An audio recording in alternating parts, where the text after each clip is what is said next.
네, 오늘도 성령의 감동으로 된 말씀의 제목을 가지고 피자 은혜를 나누고자 합니다. 자, 오늘도 말씀, 이 베드로 후서는 지난주에 얘기했듯이 베드로가 이제 장막을 벗을 날이 얼마 남지 않았다. 장막은 육신의 장막이죠. 지금은 의학이 발달해 가지고 지금 태어나는 아이들은 150세까지 살 수 있을 거라고 그렇게 의학계에서는 말을 합니다. 그래서 많은 제약회사들이 회사의 명운을 걸고 생명 연장되는 그런 약들을 개발 중에 있습니다. 생명 연장 약을 개발한다 그러면 그 약이 요즘으로 말하면 대박 칠 거죠. 생명을 연장시켜 주는데 지금 미국을 비롯한 제약회사들이 그거는 나왔어요. 약만 먹으면 한 6개월 동안 약만 먹으면 체중이 감소되는 살이 빠지는 그런 약이 개발이 돼가지고 시중에 판매되는데 그래서 그 회사 주가가 엄청나게 올랐다고 합니다. 그래서 그 약을 개발한 회사는 두 군데인데 뭐든지 그렇잖아요. 처음 개발한 회사가 약이 히트치잖아요. 근데 이게 약값이 만만치 않아. 뭐 6개월 보육하는데 1,000만 원 정도 든다고 합니다. 그러니까 날씬한 사람은 1,000만 원 벌고 들어가는 거죠. 뭐 날씬한데 뭐 약 먹을 필요가 없잖아. 네, 자, 그래서 뭐 이런저런 해가 뭐 150세까지 지금 태어날려 산다는데 여러분 뭐 할 일 없이 150까지 산다는 건 그건 참 삶이 무료하죠. 또 복음을 전가한다고 150까지 산다 그러면 너무 그건 감사한 일이죠.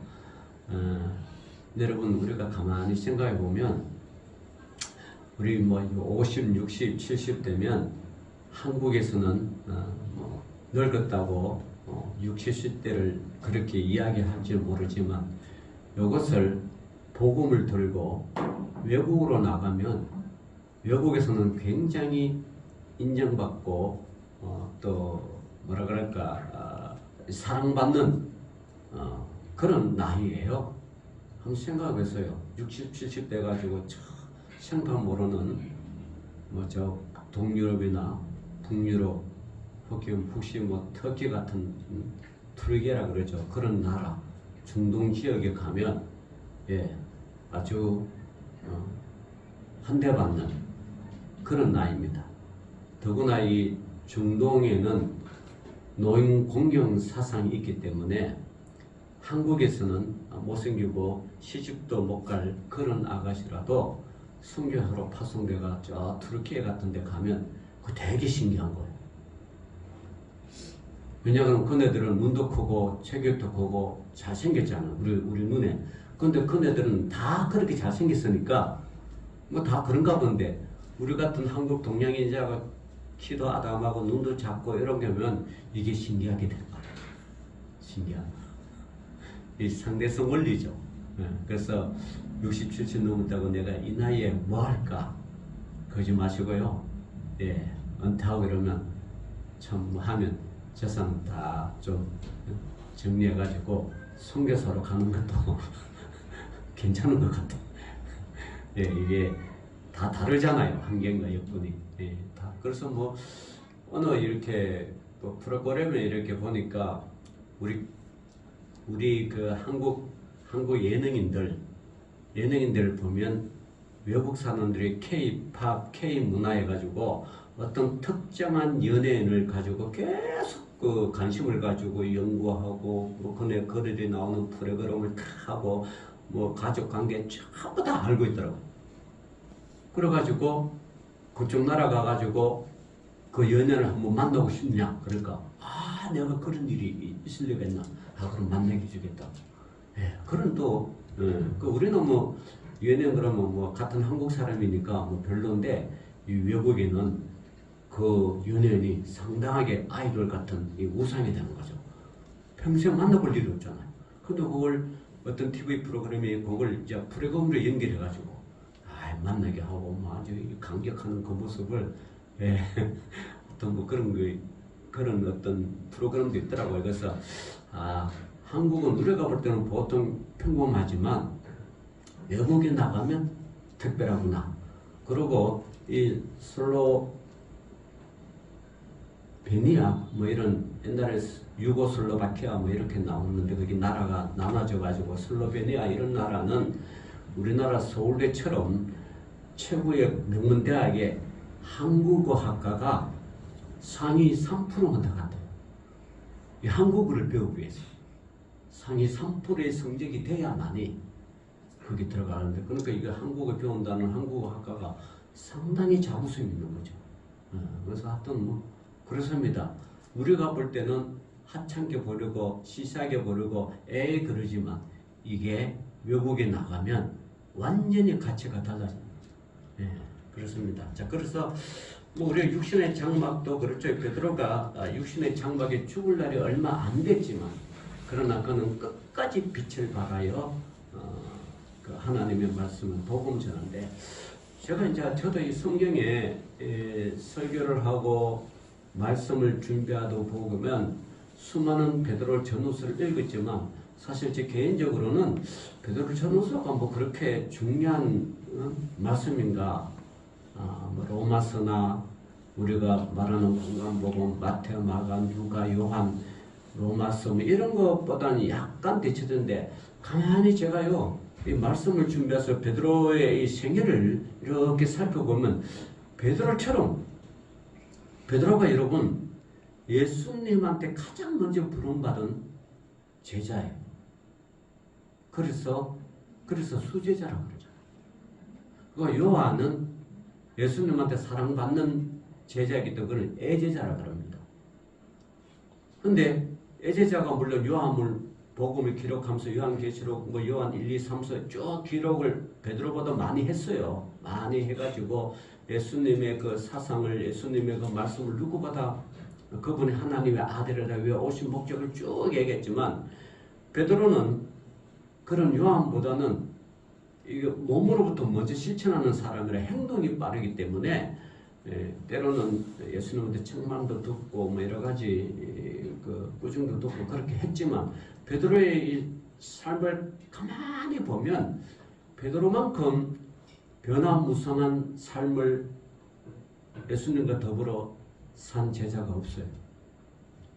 그래서 저도 이 베드로를 가만히 묵상할 때 그래 맞아.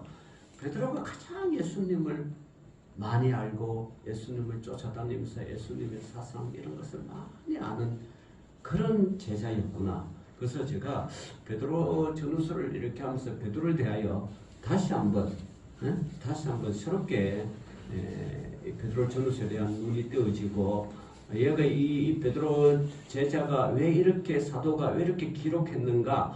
베드로의 기록은 하나하나가 보면 다 예수님과 연관이 돼 있어. 예수님이 말하는 것, 예수님 하는. 자, 그래서 했는데 오늘 베드로서 보면, 자, 그러므로는 우리가 지난주에 읽었던 뭐 믿음의 덕의 지식을 쭉 하면서, 그래서 형제들아 더욱 믿음에 힘쓰라. 그리고 11절에 보면 이같이 하면 우리 주 곧 구주 예수 그리스도의 영원한 나라에 들어감을 넉넉히 너희에게 주시리라. 이 확강 사명이죠. 주님을 믿으면 우리는 반드시 그 영원한 천국에 들어갑니다. 이 베드로가 확실하게 이야기하는 거죠.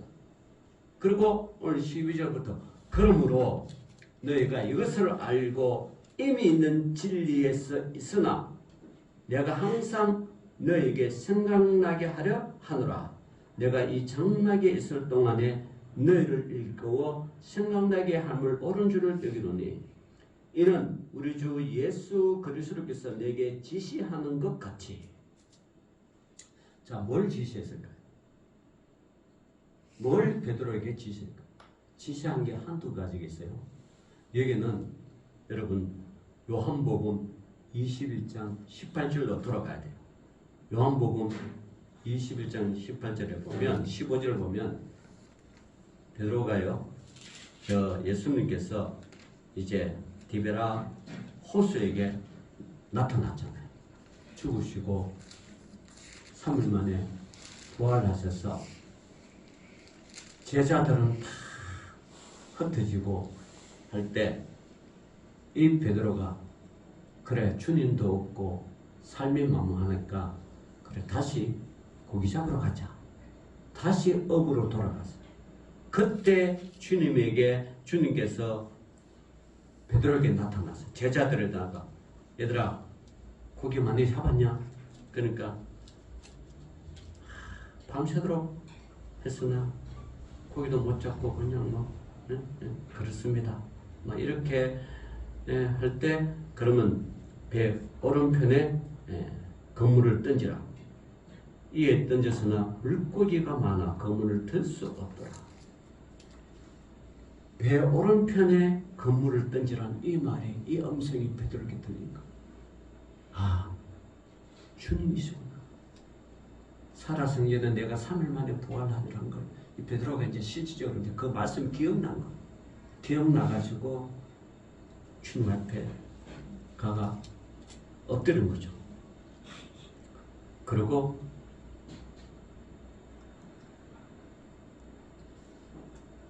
다시 6절로 돌아가 주님은 제자들에게 고기를 구워줘. 고기 구우자. 그러면서 15절에 그들이 조반 먹은 후에 예수께서 시몬 베드로에게 이르시되 유한의 아들 시몬아 너가 이 사람들보다 나를 사랑하나. 이 과거를 해상하니까 이 사랑한다 말은 했는데 그죠? 어떤 대제사장과 어떤 로마 군사라도 쳐들어오면 예수님을 잡으면 내가 가장 먼저 예수님을 끌고 가지 못하고 막고 주님을 보호하겠나이다.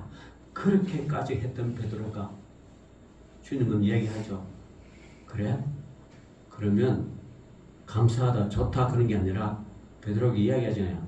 너가 딱 울기 전에 뭐요? 3번이나 나를 부인하리라. 모른다 할 것이다. 육신의 핍박 앞에 죽음 앞에 베드로도 겁을 못해 아닙니다. 주님 끝까지 하겠습니다. 그렇게 할 때 그냥 주님의 말 없이 끌려가는 그 모습, 그것은 뭐 이 로마 군대나 그 주변의 사람들이 당신도 그 당 아니냐, 예수 당 아니냐, 그러니까 아니라. 두 번째 또 물어보니까 당신도 그렇게 봤다. 그러니까 난 저 예수 모른다. 소위 말하면 전라로 말하면 저 연명할 경상도로 말하면 저 죽일 놈 내가 어떻게 아느냐. 저주하잖아. 그래서 그 3번 저주하니까 닭이 울더라. 그때 베드로가 써. 내가 닭 울기 전에 나를 3번 부르.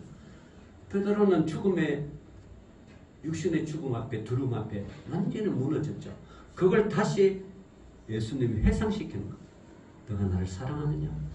이 베드로가 지난 걸 생각하는 거 너무 이거 어떻게 할 수도 없고 안 할 수도 없고. 그래서 베드로가 고백합니다.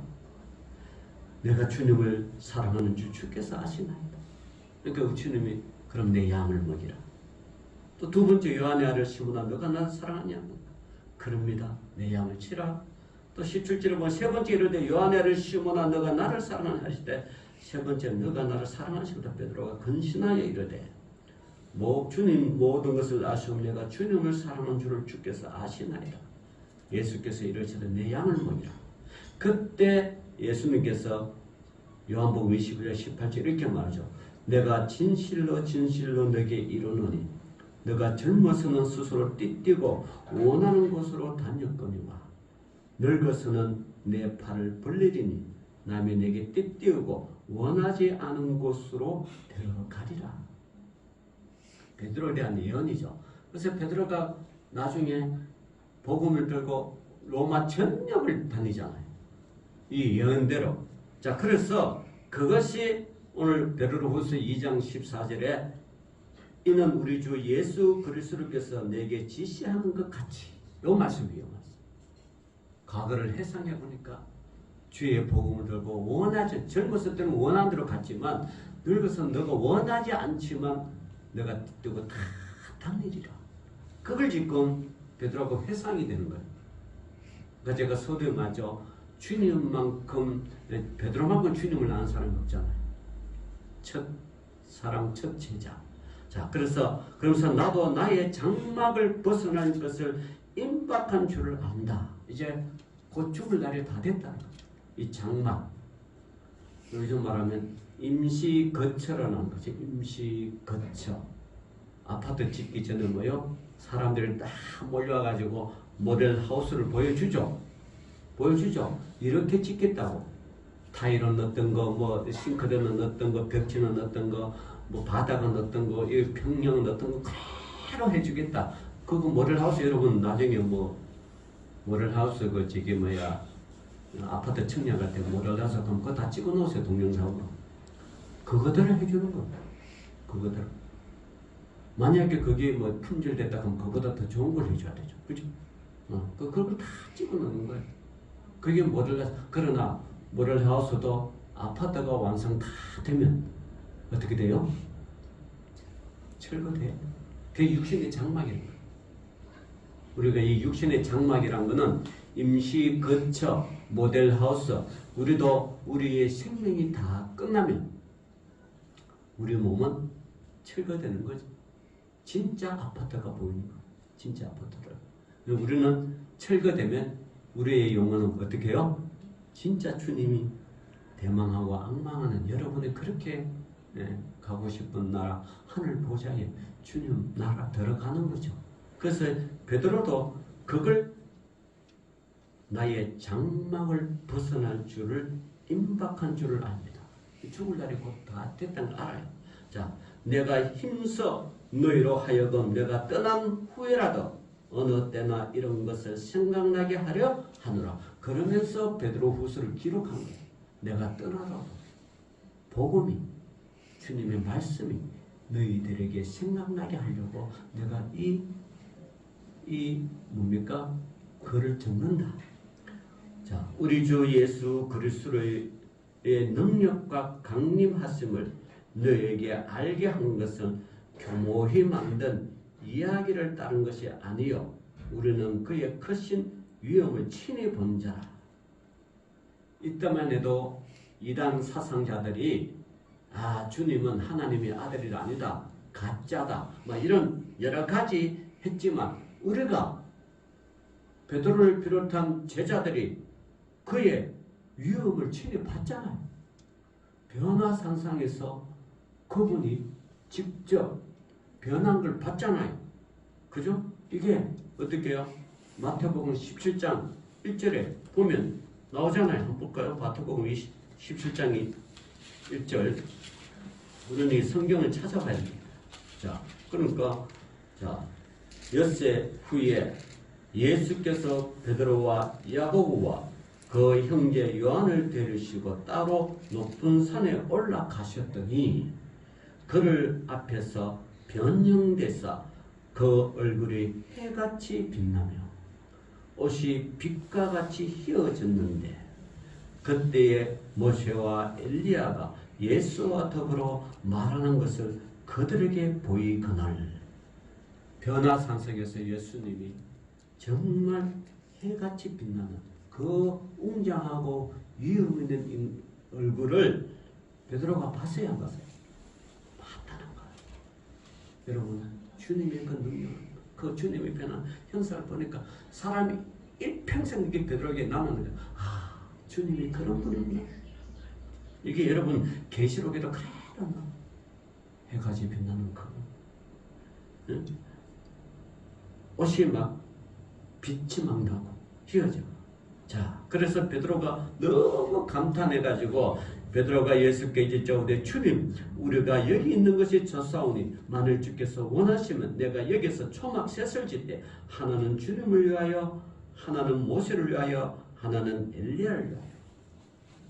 자, 죽은 모세와 죽지 않고 하늘로 올라간 엘리야가 결국은 어디서 만나요? 천국에서 만나요. 주님과 함께 있다는 거예요. 이 모세는 구약을 대표하는 율법을 읽고 엘리야는 선지자를 대표하는 사람 아니에요. 그렇게 말하는 구약의 모세가 원하는 그렇게 가고 싶었고 만나기를 원하는 주님. 엘리야도 불말과 불수를 타고 육신의 죽음을 버리고 하늘로 올라갔는데 결국은 그 목적이 다 똑같은 거 아니에요. 죽어서 가나 살아서 가나 결국은 누구 만나요? 결국은 주님 만난 거. 저도 여러분 우리가 죽어서 가나 또 나중에 예수님이 재림하실 때 살아서 가나 결국은 목적은 동일한 거예요. 주님이 만나는 영원한 천국에 사는 거죠. 자, 그 모습이 베드로가 너무 좋은 거죠. 그래서 처막 셋을 재가지고 하나는 주님을 위하여 하나는 엘리야를 위하여 하나는 모세를 해서 짓겠습니다. 5절에 말할 때에 홀련히 빛난 구름이 그들을 덮으며 구름 속에서 소리가 나서 이르시되 이는 내 사랑하는 아들이요 내 기뻐하는 자니 너희는 그의 말을 들으라 하시니라. 그렇게 끊는 거죠. 그래서 나중 8절에 제자들의 눈을 들어보며 오직 예수 외에는 아무도 보이지 아니하더라. 주님만 보는 거예요. 그래서 우리 신앙도 주님만 바라보고 가는 거예요. 자, 그게 봐봐요. 요 17장 마태복음 17장 5절이 내 사랑하는 아들이여 내 기뻐하는 자니 너희는 그의 말을 들으라 한지라. 이걸 누가 들었어요? 베드로가 그냥 듣잖아요. 베드로뿐만 아니라 야고보 그의 형제 요한이 다 들었잖아요. 그게 베드로 오늘 여러분들 후서 1장 17절 보면 지극히 큰 영광 중에서 이러한 소리가 그에게 나기를. 똑같은 말씀이죠. 그죠? 이는 내 사랑하는 아들이요 내 기뻐하는 자라 하실 때에 그가 하나님 아버지께 영광과 영광을 받으셨느니라. 과거의 해상을 30여 년 전에 그 기억을 베드로가 계속, 베드로가 이런 거 보면 머리가 좋은 사람이에요. 그 말을 어떻게 계속 기록하겠어. 그걸 이제 다시 한번 얘기를 저서를 쓰잖아요. 그러니까 마태복음에 마태가 했던 그 기록이나 오늘 베드로가 썼던 이 기록이나 동일하다는 것. 이게 동일하다는 것은 어떤 사람이 교묘하게 만든 이야기가 아니죠. 교묘하게 꾸며낸 이야기가 아니에요. 들은 걸 그래 증언하는 거예요. 이게 지금 증언하는 거예요. 그런 변화상에서 그런 말 내가 들었다. 너희도 들었지 않느냐? 그래로 내 사랑하는 아들이요 내 기뻐하는 자라. 그래서 그에게 아버지의 영광을 받으셨다. 이 소리는 우리가 그와 함께 거룩한 산에 있을 때에 하늘로부터 난 것을 들은 것입니다. 변화산, 이 거룩한 산. 이게 많은 학자들이 이스라엘에 가면 가장 높은 산, 이 산, 시편에도 종종 나오는 이 산을 헬몬산, 발음도 헤르몬산. 신기하게도요. 그 뜨거운 중동 지역이 뜨겁지 않은 사막이에요. 근데 이 헤르몬산은 눈이 있어요. 눈이. 그래서 여러분 베트남에 스키 부대 있는 거 아시죠? 그 뜨거운 여름날에 부대가 스키 부대가 있어요. 우리나라도 스키 부대 있어요. 여러분 전쟁에 여름만 나라는 말 없잖아요. 겨울에도 나요. 그럼 그 스키 부대가 있어요. 흰 옷 입고 눈처럼 딱 흰 옷 딱 위장해가지고 눈 속에 흰 옷 입고 오니까 이게 적인지 군인지 아니고 모르잖아요. 우리나라 스키 부대 있어요. 베트남도 있어요. 그러면 이스라엘도 있을까요? 없을까요? 눈이 있으니까 스키 부대가 있을지는 모르지만 스키는 타요. 스키는 타요. 그게 헤르몬산. 변화산에서 그 변화산을 거룩한 산이라고 그래요. 또 그래서 하늘로부터 난 것을 들은 것이다. 1장 19절 또 우리에게는 더 확실한 예언이 있어 어두운 데를 비추는 등불과 같으며 같은다. 이런 복음이 어둠에 비추는 등불과 같다. 여러분, 미국의 학자들이 사람이 얼마나 많은 돈을 가지고 행복해질 수 있을까? 다시 말하면 행복을 돈으로 살 수 있을까? 그걸 조사를 쫙 해서 도대체 얼마만큼 있어야 행복을 돈으로 살 수 있고 내가 이만한 돈이 있으면 행복하겠다. 여러분은 얼마나 있으면 행복해지겠어요? 다다익선이요? 많으면 많을수록 좋겠어요? 예? 이 미국의 그 거장 투자, 가초 주식 투자 잘하는 사람 있잖아요. 이름을 지금 생각하는데 그분은 이번에도 1억 달러를 기부했어요. 여러분 1억 달러는 얼마요? 1,320억 정도. 이번 주식을 투자해가지고 돈을 버는 사람. 그리고 주식 투자했는데 이미 있는 회사, 좋은 회사를 가지고 주식을 하는 게 아니라 물론 그것도 주자면 앞으로 이 주식이 이 회사가 성장할 거다 안 할 거다 판단해가 그걸 투자하는 거예요. 그 주식을 사는 거예요. 그러면 주식이 만약에 10,000원 했던 주식이 그 투자자가 투자하면 사람 소문이 나가지고 이게 10,000원이 50,000원 되고 100,000원 주가가 막 올라가는 거예요. 그 투자자 아주 90 넘는데 이름을 갑자기 생각합니다. 빌 게이츠. 빌 게이츠는 저거죠. 그게 아니고 빌 게이츠는 IT 업체에 이 투자자가 있어요. 하여튼 좀 90세, 빌 게이츠는 90세 안 됐어요. 90 다 돼가는. 하여튼 그 사람 1억 달러를 늘 기부해요. 그 기부가 기부왕이야. 그런데 미국 사람들의 생각은 내가 죽으면 가져갈 것도 아니니까 기부를 하는 거죠. 다.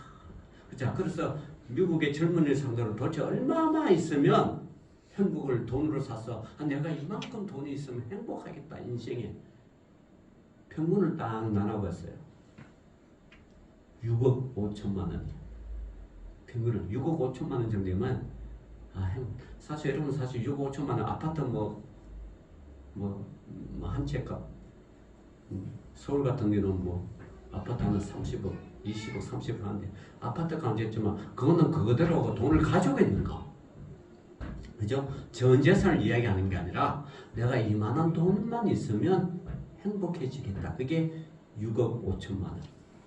자, 여러분. 그러니까 사람은 돈을 추구하고 6억 5천만 원 행복하지만 우리는 행복은요. 그게 아니잖아요.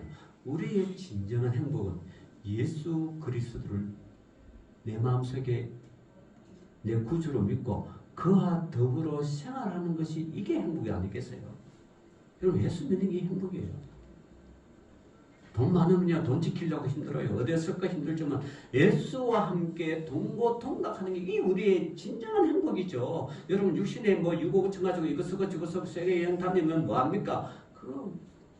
그거는 소진하면 끝나는. 그런데 예수가 내 마음속에 예수 믿는 그 자가 이게 진짜 행복이죠. 예. 그런 행복을 저와 여러분이 소유하시기를 바랍니다. 예수 믿는 게 행복이에요. 자, 그래서 또 우리에게 더 확실한 예언이 있으니 어두운 데를 비추는 덕불, 이 복음이잖아요. 예수 믿는 것. 그리고 날이 새어, 날이 새어 샛별이 너희 마음에 떠오르기까지 너희가 이것을 주의하는 것이 옳으니. 샛별이 떠오른다. 샛별을 누구를 상징해요? 샛별은 예수 그리스도를 상징해요. 자, 날이 새어 샛별이 너희 마음속에 떠오르기까지 우리 속에 마음속에 예수 그리스도를 쫙 따면 이게 이제 하나의 종말적인 어떤 사실인데 주님이 재림하는 날. 주님이 샛별처럼 돌아가 재림한다. 그 날에 오르기까지 너희가 이것을 주의하는 것이 옳다. 네, 복음을 주의한다는 건 복음을 잊어버리고 복음을 까먹지 말고 복음을 멸시하지 말고 복음을 잘 기억하고 복음을 여러분 마음속에 새기는 거예요. 하나님 말씀을 그렇게 하라는 거예요.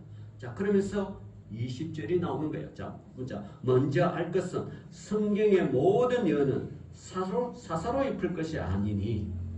여러분 우리가 성경 많이 알죠? 성경을 읽죠? 여러분 성경을 읽다가 사사로이 풀지 마세요. 사사로이 푸니까 이단이 나오는 거예요. 오늘 베드로 전후서가 다 뭘 얘기해요? 앞으로 나타날 이단에 대해서 이야기하는 거 아니겠어요? 성경을 사사로이 풉니다. 자기 마음대로 풉니다. 그래서 여자가 하나님 되고요. 죽은 남편 대신해서 하나님 되고 지가 하나님이다 그러고. 그런 게 지금 많잖아요. 한국에 지금 예수가 지금 몇 년째 10년 전에 10몇 명이 이제 30명이 됐어. 자꾸 늘어나. 참 신기해. 그 사람들 것도 늘어나도 또 그걸 쫓아가는 사람이 있어. 그게 뭐예요? 영이 어두워서. 미국의 영이 강력하게 그를 사로잡는. 그래서 이제 한국 땅이라 안 그러니까 저 외국에 피지 같은 나라. 저 외국에 뭐 중남미 어느 나라에 작년인가 저장 뉴스 보니까 애가 5명이 죽었대. 웅덩이에 빠져가지고. 그 집단적으로 한국 사람이 거기 가서 사는 거예요. 그런 이단들. 여러분 검색하면 나올 거예요. 집단적으로 사는 거. 그거 교주야, 교주. 온 성도가 그 교주를 중심으로 살아가고 있어. 걔네들은 학교도 안 보내. 그냥 자체적으로. 한국 땅이 좁아 거기까지 갔어. 또 뭐 한 몇 년 전에 한 4, 5년 전인가 초주동에 그 안산에 어떤 초주동에 고아 막 해놓고 부모들 말에 결혼하고 결혼하면 집에서 애를 키우잖아요. 그 집에서 못 키우게 해가지고 교회 키워가면서 부모로 하여금 막 이 애를 키우려고 돈 벌으려고 막 앵무를 막 시키고. 지금 깜빵가 있어요. 그런 교주들이 왜 나타났냐? 자, 봅시다. 성경의 모든 예언은 사사로이 풀 것을 그랬다는 거예요. 자기 감정으로 풀었다는 거예요. 자기 느낌대로 풀었다는 거예요. 그런데 하나님의 말씀은 뭐예요? 사사로이 풀 것이 맞다 아니다? 아니다. 그러니까 여러분 우리 개혁주의는 그래요. 하나님 중심, 말씀 중심, 또 하나 뭐예요? 교회 중심이다. 그러니까 여러분 뭐 능력 바르고 이 집회 저 집회 여기저기 쫓아다니지 마세요. 그거 쫓아다니다가 그런 거예요. 신유 집회다 뭐 집회다. 여러분 병이 있는 사람은 그것으로 인하여 고통받는 사람은 어떤 신유 집회 가서 고통받고 치유받으면 감사하죠. 우리 시찰의 목사들도 치유 집회 많이 하다는 것 저도 알아요. 나쁘다고는 할 수 없어요. 그럼 우리가 궁극적으로 봅시다. 결국은 병 고침을 하고 뭐 해도 결론은 뭐예요? 죽잖아. 병 고치면 기쁘죠. 그러나 여러분 사람이 건강할 때보다 아플 때 주님을 더 의지하는 거예요. 주님을 더 찾는 거예요. 그 병 주는 것도 은혜인 거예요. 은혜. 하나님을 알고 내 육신의 연약함을 깨닫는 은혜라는 거. 물론 뭐 집회 가서 나서면 좋지만 그 병 주신 목적을 알자는 거예요. 병을 왜 주셨느냐? 인간은 영생불명이 아니잖아요. 영원히 살 수가 없잖아요. 육신의 장막이란 거 장막. 이 병으로 인하여 내가 죽을정정 내가 주님만을 따르겠나이다. 병의 큰 목적은 그거지. 죄가 나빠가지고 막 내가 나다 뭐 이런 게 목적이 아니잖아요. 결국은 죽는 거예요. 그러니까 여러분 병 걸리는 걸 두려워하지 마시고 병으로 인하여 주님을 한때 더 간절하게 찾고 주님을 의지하는 그 신앙이 여러분을 더 기쁘게 하고 즐겁게 하는 거, 소망 있게 하는 거. 네. 그렇게 그러니까 이 사사로이 푸는 사람은 딱 그걸 믿기로 해서 여러분의 영혼을 사로잡는 거. 사로잡는. 지금도 뭐 전라도 참 모항 가면 지금 깜빵 있는 뭐 교회 목사가 건물 떠먹으면 불로장생인데 그래서 성도들 가가 물 막 떠오고 하늘은 한 30년 전에 차자 할렐루야 기도원 김계하 뭐 원장이라고 있었어요. 목사인지 원장인지 모르지만 그뭐 하여튼 신료 의사가 있었어요. 저도 그거 가봤어요. 많은 사람들하고 무릎급식하고 하고 잠도 자고 집회 참석하고 그래요. 근데 그 물을 막 뜨면 먹으면 막 건강하다. 저도 한때 미국에서 갔죠. 미국 당한 거죠. 가자 그랬으니까. 그때 기도원 불이 막 한국교회가 넘쳤으니까. 예. 근데 보니까 과간에도만 여자 원장이 서 있으면 그 뒤에 목사들이 한 10몇 명 뒤에 쫙 있어. 그래서 어머떡 집회하는데, 야, 그 모습을 보니까, 아니, 목사라면 개개인의 하나님의 능력을 받아가 있잖아요. 주의 사자들이잖아요. 주의 사자가 어떻게 여자 뒤에 쭉 서가지고 그러게 있는 모습이 내가 충격을 그다음부터 안 갔어. 야, 그게 좋은 현상이 아니에요. 그 몇 년 있다가 나중에 문 닫더라. 지금 있는지 없는지 모르겠지만, 문 닫은 것 같아. 포천의 할렐루야 기도가 문 닫은 것 같아. 그렇게 뭐 그렇게 가보면 차라리 저 강원도에 예수원 그 예수원 찬에 그런 데 가가지고 주님과 더불어 묵상하면서 그러게 훨씬 낫지. 그런데 쫓아가지고 이 사사로이 풀면 다 그렇다는 거. 이게 말세에 나타나는 이렇게 자 21절 예언은 언제든지 사람의 뜻으로 낸 것이 아니요 오직 뭐요? 성령의 감동하심을 받은 성령의 감동하심을 받은 사람들이 하나님께 받아 말한 것입니다. 이 성경은 어떤 사람 사서로이 막 이렇게 된 게 아니라 성령의 감동으로 받아. 그래서 여러분 성경을 읽을 때요 기도 없이 읽으면 이 성경이 이 말씀이 여러분이 원하는 말씀만 찾게 돼요. 좋은 말씀, 원하는 말씀, 성공의 말씀, 긍정적인 말씀, 하면 된다, 뭐 된다, 뭐 어떤 자기 좋은 원하는 말씀만 치닫가는 거예요. 그러나 성령의 감동을 받으면요, 원하지 않는 말씀이라도 이것이 하나님께 영광이 된다고 받아들여야 돼요.